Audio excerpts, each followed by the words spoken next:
माझ्या हातात आहे. दादा, लाडकी बहीणमुळे जो आर्थिक ताण आलाय राज्यावर, एक प्रकारे तुमचीच नाराजी होती अशी एक चर्चा होती. तो ताण आता माझी नाराजी असती तर मी योजना सभागृहात वाचून दाखवली असती का रे? मला जे पटतं, तुम्ही मला इतके वर्ष ओळखता, एखादी गोष्ट माझ्याकडनं चुकली तर मी इथं सकाळी 7:30 ते संध्याकाळी 7:30 न पाणी पिता न काही करता इथं बसलेलो आहे, आत्मक्लेश केलेला आहे, तो जाणता.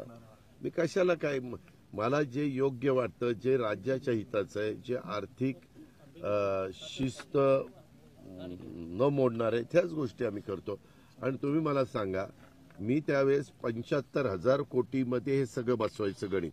आम्ही फायनान्सचे लोक, प्लॅनिंगचे लोक ज्यावेळेस बसलो, काही रिटायर झालेल्या तज्ज्ञांशी पण मी चर्चा केली. म्हणजे तज्ज्ञ म्हणजे कोण? ACS फायनान्स रिटायर झालेले अशांची. त्यावेळेस आपलं 6.5 ते 7 लाख कोटीचं बजेट, मागच्या 6.5 लाख कोटीचं होतं. त्याच्यात 75,000 कोटी रुपये आपल्याला बाजूला काढायचे, म्हणजे 10% रक्कम साधारण बाजूला काढावी लागत होती.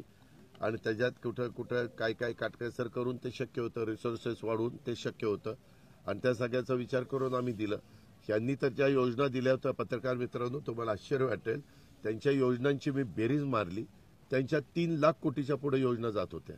आता 3 लाख कोटीच्या योजना आमचं सरकार द्या, आम्ही ह्या गोष्टी करू. अरे बाबनो, त्याला 3 लाख कोटी रुपये लागतात. पुन्हा म्हणले असते नाही, आम्हाला वाटलं की पूर्वीसारखीच परिस्थिती आहे म्हणून आम्ही सांगितलं. आता तर परिस्थिती, आता काळा पेपर कसला ते मागे काढला होता,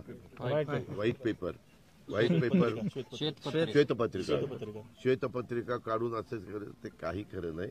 आम्ही पण देवेंद्रजींना पण ह्याचा अनुभव आहे, मलाही खूप वर्षाचा अनुभव आहे, एकनाथरावजींना अनुभव आहे, भुजबळ साहेबांना अनुभव आहे, अनेक जण सिनियर लोक आमच्या मंत्रिमंडळात आहेत ना. असं काय करता? 26 तारखेला